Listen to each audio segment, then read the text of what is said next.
So first off, man, would you tell me your name?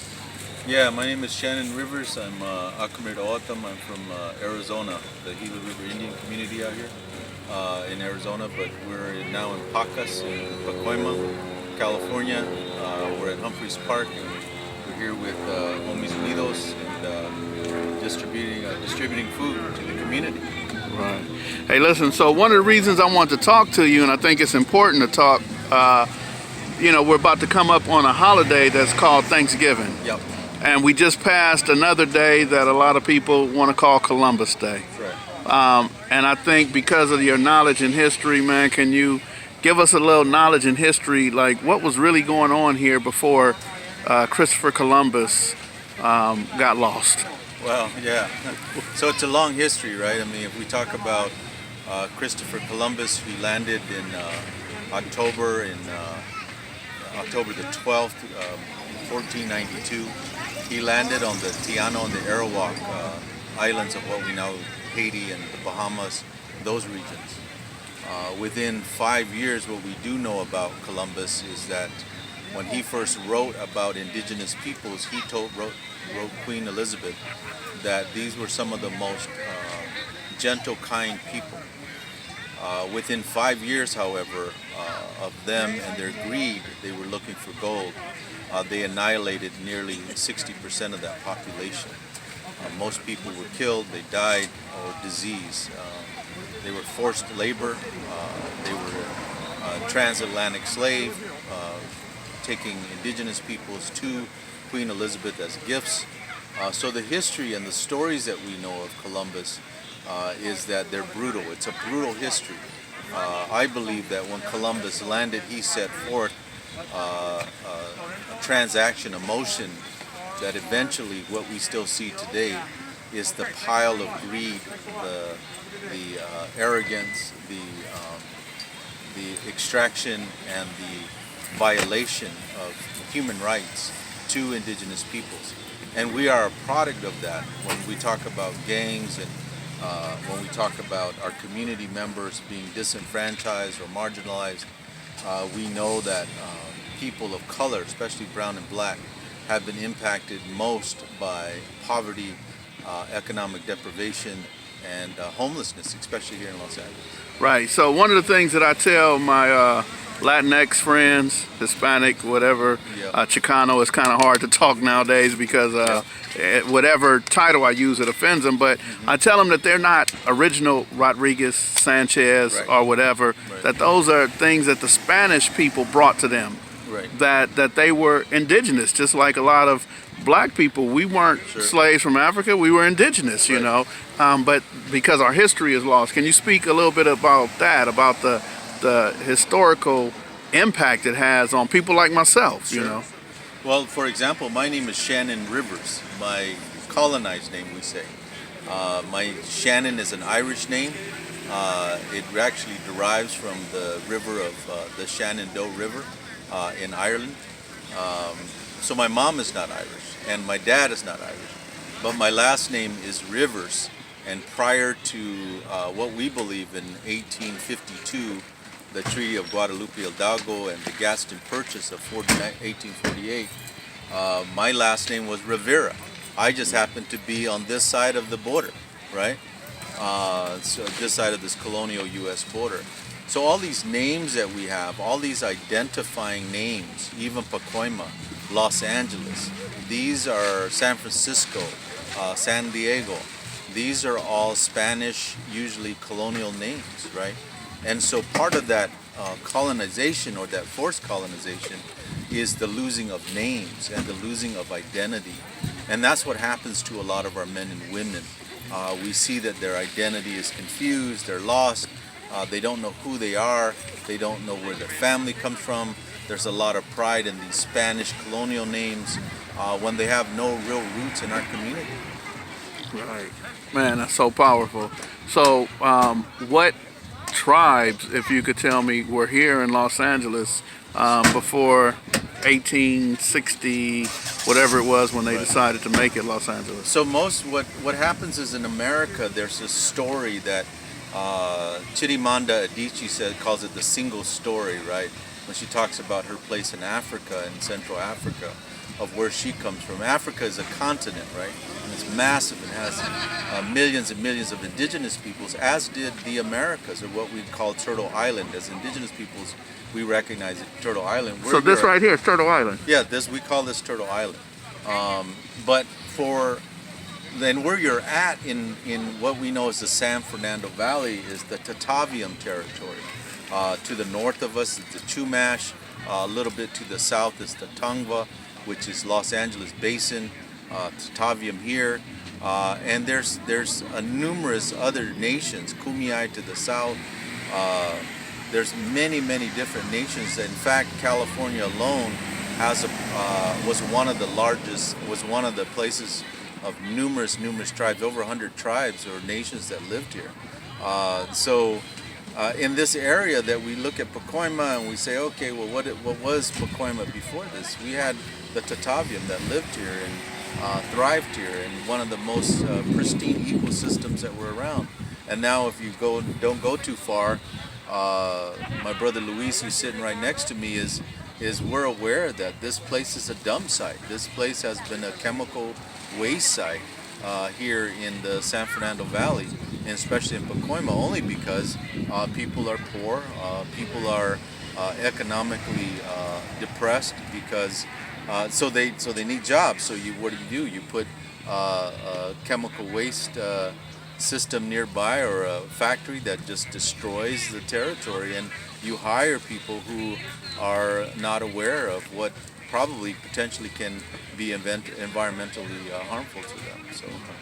So it's really safe to say, just from my 57 years of being on this earth, that we are destroying it. Right. All of us are. I mean, economically, if we look at the food that we're distributing, sadly, we need to feed our people, but what can we do that's environmentally sustainable? One of the things is instead of building high-rises in Los Angeles or large factories, we can build community gardens, right? We can get our community more involved. A lot of our brothers and sisters who are running with in different neighborhoods, there's an assumption that they own that neighborhood, and most of them will say, "Oh, this is my hood," but the reality is we don't own anything. And the indigenous philosophy, it's okay not to own anything. The story goes that the richest person in the village was the chief, not because he had things, but because he gave it all away. And so if that's our philosophy, indigenous philosophy is that we're here as stewards to take care of Mother Earth. We're not here as violators of Mother Earth. That's what they brought. That's what Columbus and all his other cannibals brought to this country. And they continue to eat, and they continue to destroy. And they don't just eat what we eat, they eat our land, they eat our trees, they eat our water, they poison almost everything. And I don't mean to be an extremist, but we as people of color, we have to wake up and recognize that is not who we are. That is not in our DNA.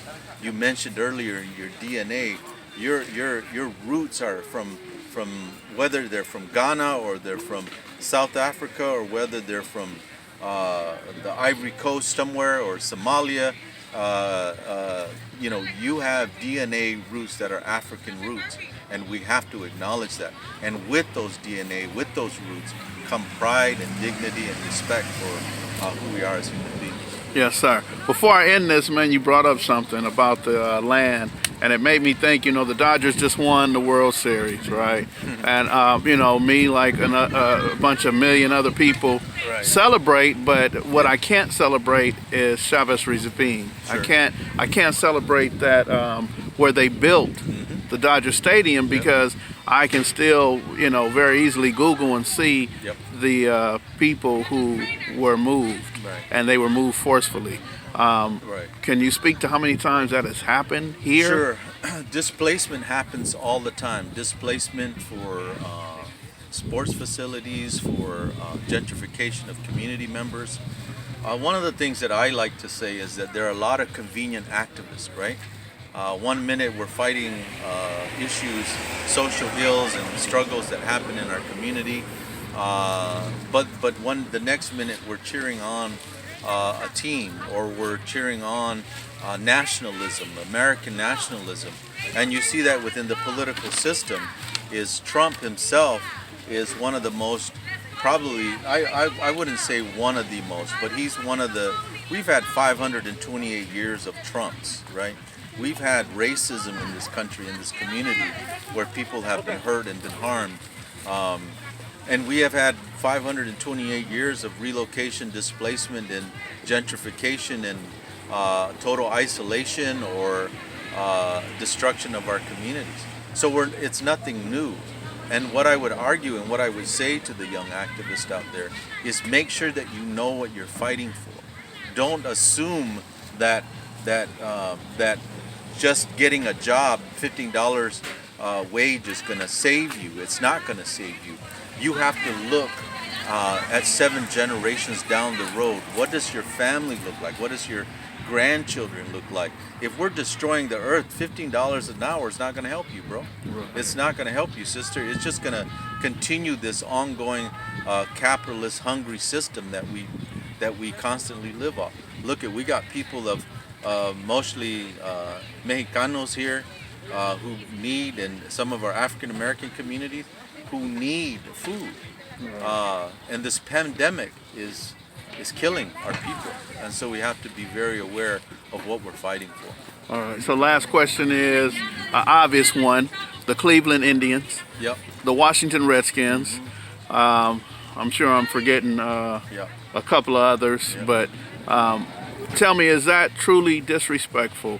We have the Seminoles in college, we have so many others. Is it disrespectful? Sure.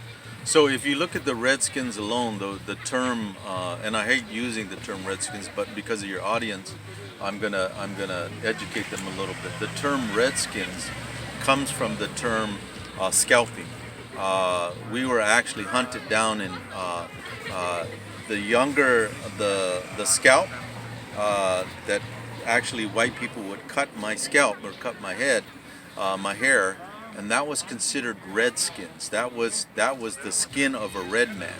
And so the ability for you to take my scalp was the ability to get money for it. Wells Fargo was a contributor of that. They were having these certifications, or these bonds that you would give a white man and say, okay, go out and get a scalp. And the more that you get, depending on how young or how old or what kind of person that was, were they a warrior, were they a strong community member, were they young, your scalp, my scalp, for me, probably somebody like me, will be worth about $100 right now, or back then. But right. Yeah, so the term Redskins is a violation. And it actually is a derogatory term for indigenous peoples. It's not only insulting, but it brings back the history of the killing of indigenous peoples. Right. Well, I truly appreciate it, Brother Shannon. I think you should write a book. I don't know if you have already, but definitely, this is my second time listening to you talk, and you always got a lot of information. All right. So, all right, appreciate it. Thank you.